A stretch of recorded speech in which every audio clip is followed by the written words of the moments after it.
this we're moving towards the end of the year, and it's always a very, very exciting time, particularly this year, because we've been working so hard this year. Christmas is out. In fact, some of the Chinese New Year decorations are already out. So we're looking forward to this time of the year. But more importantly, next year is going to be a really, really huge year for us. Number one, business opportunities. It's going to be massive with India coming in. Number two, we're talking about how we take advantage of all the experience we have as we grow older in years and in wisdom. Okay, it's 11 o'clock. Hi, Sue. Good to have you here in Viswan. Let me get started by sharing with you my screen. Yeah. So today I want to share what I talk about to people when I meet up. Okay. The title is Emotions and M&Ms, and you are wondering what on earth is he talking about. But here you see in this picture, you've got your brain on one side, your logic on one side, and your feelings on the other side. So let me start by playing you this short video. You don't want to use logic in a sales process. You want to use emotion. People buy because they feel like it, right? You can use all of the logic you want to after they buy. But if you think you're going to convert somebody with logic, I promise you're going to find out the hard way that is a very, very hard road to hoe. Okay. So Myron Golden talks about using emotion, not logic in sales. And let's learn what to say from Big L. Okay, that's you don't want to use that's Tom Big L Schreiter. Okay. And I just want to hear what he says about the fact that facts don't work. Okay, so Tom says that facts are accurate, but facts won't move prospects to make a decision. We need to appeal to the emotional part of our prospects' brains. Why? Because action comes from emotion. So how does this translate when we talk to prospects? And he gives some examples. For example, the fact is that we pay weekly. Emotion, remember how it felt when you got a raise that showed up in your paycheck?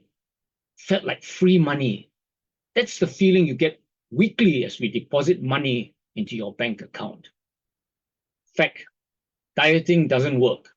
Emotion, remember the disappointment and guilt we felt when we stepped on the scales and our weight went up? The frustration from starving and still no results?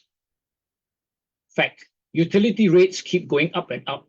Emotion, remember the shock when we saw that big jump in our electrical bills last summer? We felt like we were being taken advantage of and couldn't do anything about it. Fact, a second income gives us more financial security. Emotion, when you lost your job last year when the company shut down, do you remember how that felt? Fact, you can win a trip to Disney. Emotion, think how excited your children will be when you mention a Disney holiday. Fact, we have a car program. Emotion, 6 months from now, you take your family to the new car dealership and watch their surprise as customer service hands you the keys. Fact, you can earn a full-time income with our business. Emotion, imagine the look on your manager's face when you tell him, I quit. So when you are presenting facts, so Big L says, which ingredient description creates more emotion? So you're just presenting some facts about a product. Okay? So it's asking you which ingredient description creates more emotion. A, carcinogen. B, cancer starter. Okay. So you want to talk about a carcinogen or you want to talk about a cancer starter? And he says it's easy to feel the difference. So what's the difference? Cancer starter creates more emotion. Emotion moves people to decisions and actions. And this brings up the question, how much of our presentation is facts and how much is emotion? Simply adding a bit of emotion can create shocking results, says Big L. Adding a bit of emotion can create shocking results. Okay, so with that as a bit of a background, let me share about some ideas to add value to people I meet. And these people I meet, they're not necessarily prospects at the very first meeting. I could just be meeting them, you know, just to find out about them, just to get to know them a bit better. Okay, so I talk about what excites me. Okay, so first of all, it's got to excite me, but it should also excite them. So there are things that will also excite them. So what excites you? Okay, M&Ms do. Okay, so why do I choose M&Ms? Although, on our TR9 diet, we don't eat sugar, but the idea of M&Ms is because they are playful, they are colorful, they come in different varieties, different flavors. Okay, and the best part is they are bite-sized. Okay, so it's an evil thing, but I can limit the damage because it's just a little bit. Okay, so now when I talk to an older person, what are the 3 M's they care about? So what I'm having a conversation. We have this formula that we use, form. Okay, but so I have 3 M's that I want to talk about. And the first is, now obviously these M&Ms, these M's are concerns of them. Okay, so the first is the mind. Okay? And I may ask them, would you be offended if someone told you to mind your own business? We have a conversation about that. What do you mean by that? Then I said, do you agree that your mind determines your performance? And we have a conversation about that. And I could say that, globally, mental wellness is a big business. So I'm talking to maybe a business person, okay? Globally mental, and we talk about that. You want a healthy mind for performance, to do well at your work, and you also want a healthy mind for pleasure, to feel good about life. So we can have a conversation about the mind, and where that's going to lead to for us. Okay. Now, another concern is another M is muka. Okay, so muka is Malay for face. I'm looking for M's.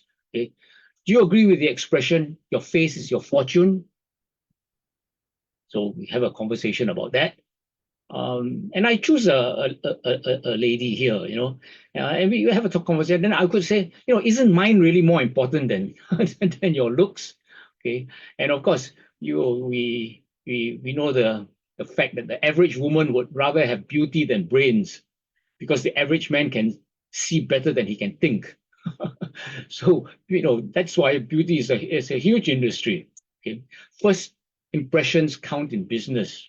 If I'm selling myself, the first thing you see when you wake up in the morning is your face. And that's the main thing your customers and your bosses see all the time.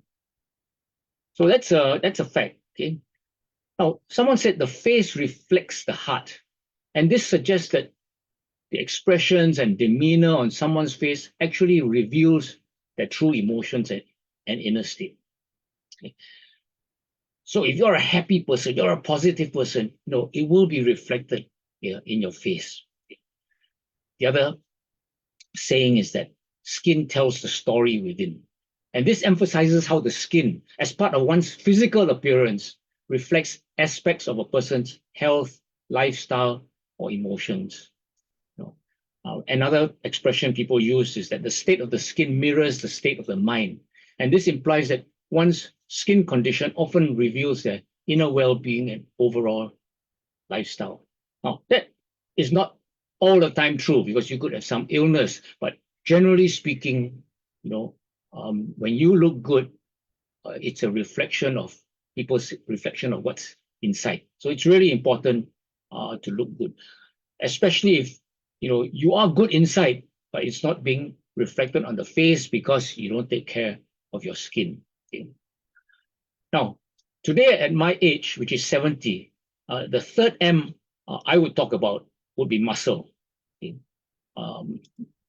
You think that muscle is something that young people talk about. Actually, young people don't think about muscle so much because they have it. Okay? And most people won't get this M, the muscle M, until it's too late. Then it becomes actually the most important M, muscle. And when I talk to you, you are aware of that because we've talked a lot about longevity, the importance of certain factors on longevity, and muscle is a key pillar in longevity. Muscle will determine how long and how well you live. How long you live is your lifespan. How well you live is your health span or your youth span. Muka, okay, is your looks. Muscle is your life. And I think it's harder to build muscle than to make money, honestly speaking. It's harder to build muscle than to make money, especially when you're older. Money cannot buy muscle. You leave it alone and you will lose it. You know, from 65 onwards, you lose 15% of muscle every 10 years, every decade. By 100, there's nothing left. Okay, so at 65, you all know that many of us are going to live until 100. And naturally, you're going to be losing this muscle. You have nothing left by 100. So you've got to do something about it. The other thing also is that we are promoting a healthy lifestyle of exercise. When you exercise and you diet to lose weight, it will result in further loss of muscle. So muscle is a very important topic for people of a certain age. So we exercise to build muscle, and you know, the exercise that builds muscle actually boosts the mind or mental wellness. So we come back all the way to the first point. If the mind, the mental wellness is important. Now, all these three M's need active action. There is actually a fourth M, okay, money. Okay, and this is money either to accumulate or to give away. Now, normally when I talk to people, I don't want to talk about money first, but at the back of it is, you know, it is a concern for many people. But the people that I talk to, you know, if it's casual, I'm not talking to them about money. Okay? Now, of course, for the young and the strong, those already with muscles, I've got some friends at 70 who are very strong. Muscle may not be a concern, and it could very well be money. And you've heard me say that there's no life without money, but life is not all about money. Okay? And you know, the marginal utility of money is low beyond a certain amount. That I say the marginal utility of money is zero beyond a certain amount. You know, once your needs are met. So let's remind ourselves when we're talking about money of the 6 human needs by Tony Robbins. Okay, the need for certainty, the need for uncertainty, the need for significance, the need for love or connection, the need for growth, and the need for contribution. Okay. So money really is important if there are needs that can be met with my contributions. So we're talking about biggest motivator, which is contributing to people, which then brings us to another M, mission. Okay? So mission. And mission refers to my purpose in life. For example, to make a difference every day. For some people, you know, that's what the MATE stands for, make a difference every day. And sometimes, you know, mission requires money. When I have financial freedom, it gives me time freedom to go out there and make a difference. Otherwise, I have to be exchanging time for money at home or sitting driving Grab. So this is a simple checklist to see which M's a client is emotionally concerned most about. Okay? Mind, muka, your looks, face, muscle, money, mission. And all these, you know, are what makes you excited. It makes you fills your heart emotionally. Well, that's all I have to share. Tomorrow, Tuesday tips.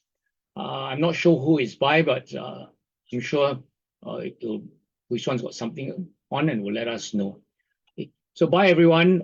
It's a big week this week. Okay, we've got Ronnie on tomorrow at 8 o'clock, and Ronnie is really a great opportunity for us to bring our professionals in. You know, he and his wife are both accountants. They migrated to have a better life in New Zealand, but when they saw the vision and the mission from New Skin, they came back to Indonesia to serve their country.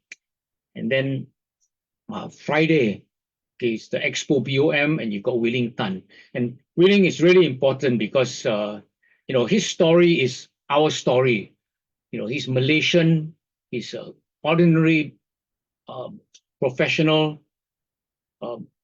He's living the dream life, the type 5 life, looking after 3 children, or having 3 children and 4 parents, and having an incredible time. And people can relate to that because we are basically Malaysians, Singaporeans, same people living here. And from Malaysia and Singapore, we will be able to go out there and build India, because we've got Indians and Indians in Malaysia and Singapore. Okay, so have a great time inviting to these events, and we'll see you again at these events. Bye, everyone.